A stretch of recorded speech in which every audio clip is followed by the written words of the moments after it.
Sri Sai Satcharitra, Chapter 15, Naradiya Kirtan Paddhati, Mr. Cholkar's Sugarless Tea, Two Lizards.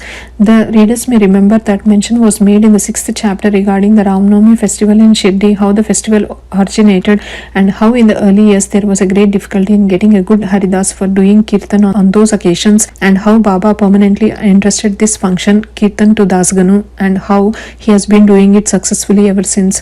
Now in this chapter we shall describe the manner in which Dasganu has been doing the Kirtan. Naradiya Kirtan Paddhati. Generally our Haridas while doing the Kirtan wear a gala and a full dress. They put on a headdress, either a feta or a turban, a long flowing coat with a shirt inside, an uparani, short dhotar on the shoulders, and the usual long dhotar from the waist below. After dressing himself in this fashion for some Kirtan in the Shirdi village, Dasganu once went to Baba for prostrating before him. Baba asked him, "Well, bridegroom, where are you going dressed so beautifully like this?" "For doing a Kirtan," came the reply. Then Baba said, "Why do you want all this paraphernalia? Coat, uparani and peta, etc. Lay off all that before me. Why wear them on the body?" Dasganu immediately took them off and placed them at Baba's feet. Thenceforth, Dasganu never wore these things while doing the Kirtan.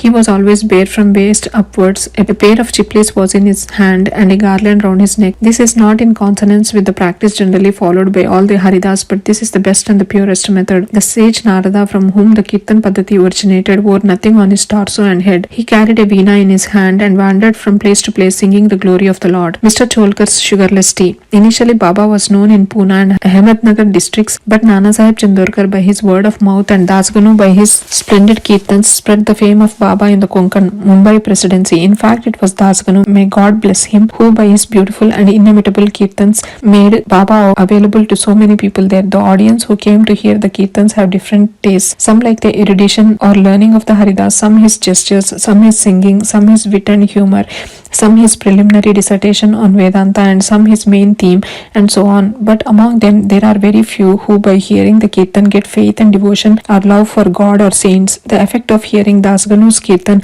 on the minds of audience was however electric, as it were. We give an instance here. Dasganu was once doing his Kirtan and singing the glory of Sai Baba in the Kopineshwar temple in Thana. One Mr. Cholkar, a poor man serving as a temporary employee in the civil courts in Thana, was amongst the audience. He heard Dasganu's Kirtan most attentively and was much moved. He there and then mentally bowed and vowed to Baba, saying, "Baba, I am a poor man, unable to support my family. If by your grace I pass the departmental examination and get a permanent post, I shall go to Shirdi, fall at your feet and distribute sugar candy in your name." As luck would have it, Mr. Cholkar did pass the examination and did get the permanent post, and now it remained for him to fulfill his vow, the sooner the better.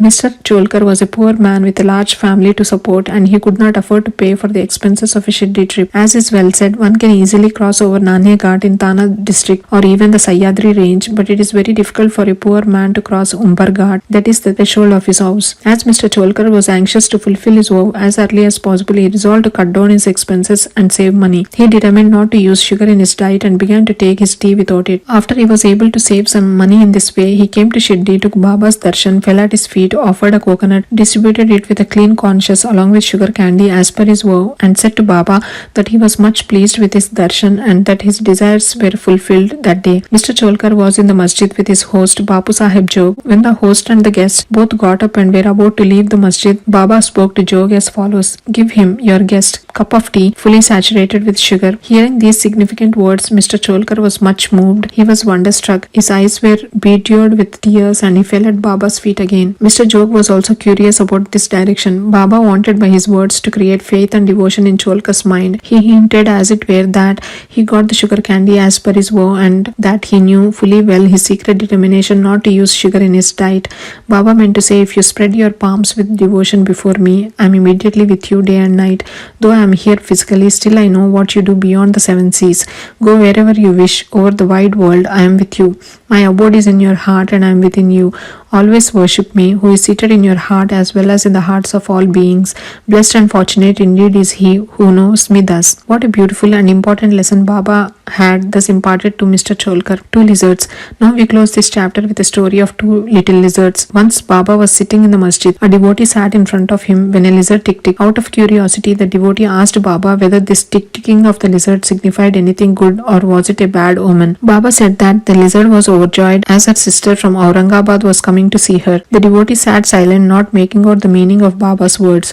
Immediately, a gentleman from Aurangabad came on horseback to see Baba. He wanted to proceed further, but his horse would not go as it was hungry and wanted grams. He took out a bag of grams from his shoulders to bring grams and dashed it on the ground to remove dirt.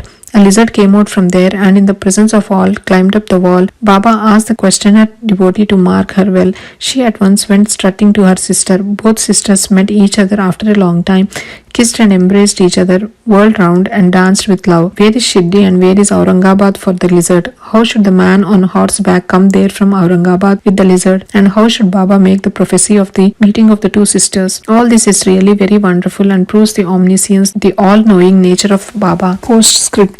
He who respectfully reads this chapter or studies it daily will get all his miseries removed by the grace of Sadguru Sai Baba. Bow to Shri Sai. Peace be to all.